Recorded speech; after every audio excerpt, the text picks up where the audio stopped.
The ousted president of Mali, Ibrahim Keita, has died at the age of 76. That's according to his family and former colleagues. Last year, he suffered a minor stroke, but the cause of his death was not immediately clear. Keita led Mali for 7 years until 2020 when he was ousted in a coup. The coup followed huge anti-government protests over his handling of insurgency in the country. He was blamed for the country's economic meltdown and disputed elections. Weeks after he was ousted, he suffered a minor stroke and was flown to the United Arab Emirates for medical treatment. Mali's new military rulers staged a second coup in May of last year. Subsequently, they announced a 3-year delay to elections that were meant to happen this February.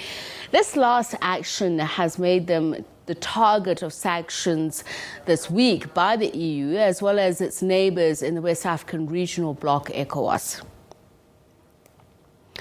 The new U.S. envoy to the Horn of Africa, David Satterfield, and Assistant Secretary of State for African Affairs, Phee, will visit Saudi Arabia, Sudan and Ethiopia this week. During their time in Ethiopia, they are expected to pressure Addis Ababa to end the conflict in Tigray. The United Nations Human Rights Office has expressed alarm at multiple reports of airstrikes in the Tigray region of Ethiopia. The office says over 100 civilians have been killed this year. Satterfield and Phee will visit 3 nations between Monday and Thursday. In Saudi Arabia, they will meet civilian-led transition to democracy for Sudan. They will also hold talks with pro-democracy activists during the trip to Sudan, the military and political leaders there. Huge crowds have regularly taken to the streets in Sudan demanding return to civilian rule since October 25, a coup which ended a power-sharing arrangement that began in 2019. All right, to discuss this further, let's speak to governance expert at Wits University and executive chairperson of the Democracy Works Foundation, Professor William Gumede. A very good evening to you, Professor. Thank you so much for taking the time to speak to us. Let's perhaps start with events in Saudi Arabia. I mentioned in the introduction whom they are supposed to meet on the Sudan conflict, but I want to focus on issues Saudi Arabia. What would be the bilaterals there? I mean, so Saudi Arabia is quite a key figure in the Horn of Africa, in places like Sudan, and of course also even Ethiopia. I mean, in the case of Sudan, been a funder, for example, of the military in Sudan. To explain to our viewers, is that the crisis in Sudan. The reason for the crisis that is there is that there was the military, although the former dictator Bashir was ousted in 2019, the military is still in control, and the military has been governing in almost like a coalition with a civil authority, but where the military has been dominant. Ordinary citizens have been protesting against the military, but the military in Sudan has been propped up by countries like Saudi Arabia and so on. And so that is why Saudi Arabia is such a key country in the Sudanese conflict.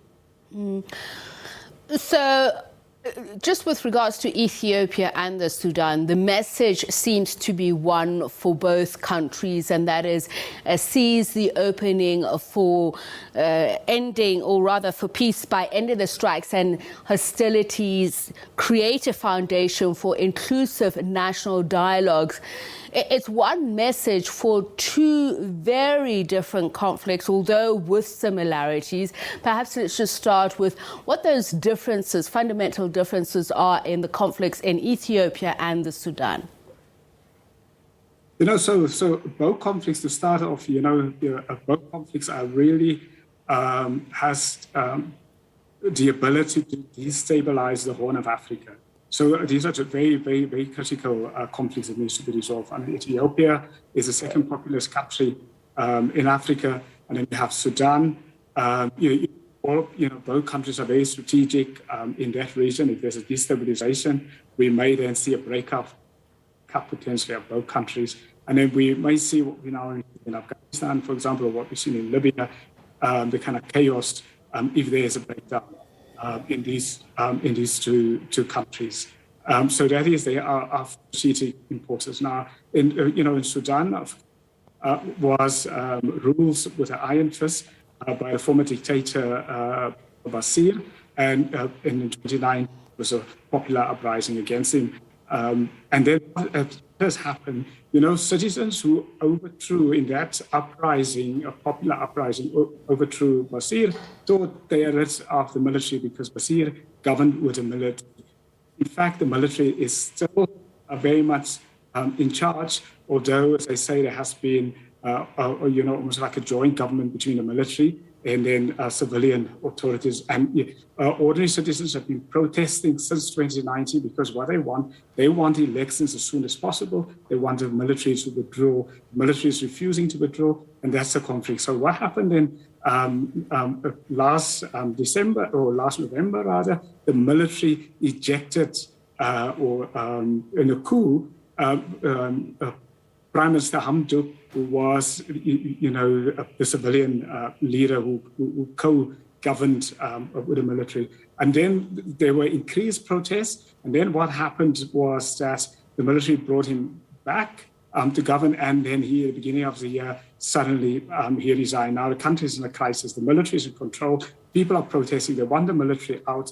The military doesn't want to release control. And that really is, the reason for the crisis in Sudan. Ethiopia, a different story. There, of course, Prime Minister Abiy Ahmed, he got a Nobel Peace Prize.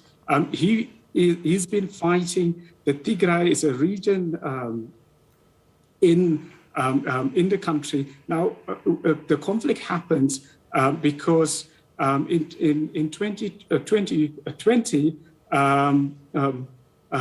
Prime Minister Ahmed, Ethiopian Prime Minister, cancelled regional parliamentary elections, but the Tigray leadership in the region went ahead with those elections. And then what the Prime Minister then did, and that is where the conflict started, he then struck preemptively with a military base in the Tigray region. And then immediately thereafter, he sent in the defense force. And then, the region fought back. And that is where the crisis is now. You mentioned the view of Prime Minister Abiy Ahmed as a Nobel Peace Laureate, and I actually was going to ask you that. In the eyes of the US, do you think he has changed from being peacemaker to being the opposite?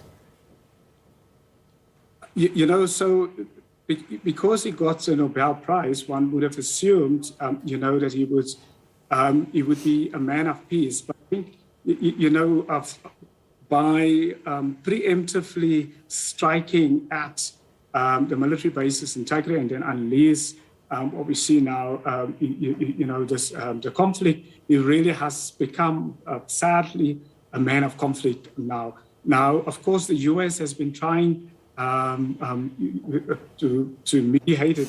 The latest is another attempt from the US to try to get, to convince Ahmad, to talk to the Tigray rebels. Now, of course, the most important thing is that the African Union have been absent, essentially, not only in the Ethiopian conflict, but also absent in the Sudan conflict. So really, that is astonishing. The African Union supposed to be there, supposed to intervene, supposed to help, supposed to mediate. And because in a vacuum, the African Union is not there, that is why the US, of course, is now trying to intervene, because the African Union has been spectacularly absent. We know that there have been huge numbers of civilian casualties in the conflict in Tigray. There's been a lot of focus on the region itself, but we speak about it without looking back at the other regions, the Amara and Afar regions that were involved in this. They were said to be gendarmerie forces that were helping to fight Tigray alongside with Eritrean forces. So this has the potential of, going beyond the borders again. What can the U.S. envoys say to convince the government of Prime Minister Abiy Ahmed to end hostilities? I mean, the real danger here in Ethiopia is that it may become an ethnic conflict. Now, the Tigray community is a small ethnic group, around 5-6% of Ethiopia. And then there are other groups, the Mora and other bigger groups who are the majority groups. Now, what has happened in this conflict is that Prime Minister Ahmed, what he did is he mobilized other ethnic groups, to be part of the military campaign against the Tigray. So it's almost like we now have become almost an ethnic conflict. So, I mean, that really is why it is so crucial that the Prime Minister Ahmed gets to the negotiating table and begin to talk with the Tigrays, because there's just the potential of an ethnic conflict. I mean, Ethiopia is a multi-ethnic country, like many African countries. Now, the dangers in this kinds of internal conflicts, once, there's an ethnic mobilization of, a group of ethnic groups against another, there is the potential of a bloodbath, potential of breakdown in the country. I'd like us to move now back to the Sudan conflict. You mentioned the role of the military. I wonder what is the view, the outlook of the U.S. envoys when they're looking to talk to the military forces, who said essentially what they were doing was correcting the transition to democracy. They made no bones about their disdain for former President Hassan Omar al-Bashir. Now, the same military that says it supports the civilians seems to be using the same, iron fist tactics.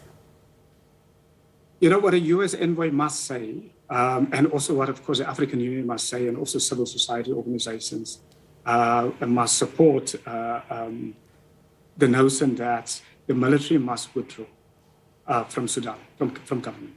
They must withdraw, because right now the military is in control. I mean, the reason why Prime Minister Hamdok, why he left, because he was a lame duck prime minister. Essentially, the military vetoes every decision. I mean, in the military, in that transitional government, I mean, the military controls the Ministry of Defense, Home Affairs, some of the key cabinet positions. So very, very crucial for the stability of Sudan. The military must withdraw from power. Secondly, very important, Sudan must have early elections. Now, when Bashir was overthrown, of course, in that transition agreements, the agreement was that there's going to be a democratic elections in 2023. Now, that's too far off for people. So elections must be brought forward to this year. So if the U.S. envoy and the African Union in civil society organizations, can insist that elections be brought forward so that ordinary citizens can actually elect their own representatives, and the military must withdraw. I must say, you mentioned just going back perhaps to the similarities with Ethiopia. I mean, the Sudan conflict is itself quite complex. It does have characteristics of ethnic nationalism, ethnic federalism in its midst. I mean, if you look at how South Sudan was able to win self-determination, these issues were very much at the center of it. How much longer will this conflict persist? And on the periphery, it's just about a democratic process, but surely these kind of disturbances will continue to occur when the root causes are not dealt with. Yes, so in both countries, really, I mean, let's to start off with Sudan, the root cause, is lack of democracy. I mean, once we have the dictators like Bashir that we had in Sudan, who governed only for his group and with the military, of course, then, the long-term consequences is what we now see in Sudan. So in Africa, we have to get the military out of power. The military should not have political power. The second is, we have to get our governance. Once the military is out of the governance system, we have, as African countries, Sudan has to be inclusive, and ordinary citizens, must be part of the decision making. We have to have real attempts at getting democracy going. And the case of Ethiopia, again, is a multi-ethnic community. The leaders there must refrain from using military interventions to deal with governance issues or with civilian, civil issues. I mean, our Prime Minister Ahmed started this conflict by using the military to strike at a military base, in the Tigray region, rather than actually having either dialogue or secondly, involving ordinary citizens before the military is used. So from a governance point of view, we really, across the continent, not only in Ethiopia or in Sudan, we must get the military out of governing in our countries. Well, thank you so much for your time and your insights. Much appreciated. Governance expert at Wits University and executive chairperson of the Democracy Works Foundation, Professor William Gumede. Now, the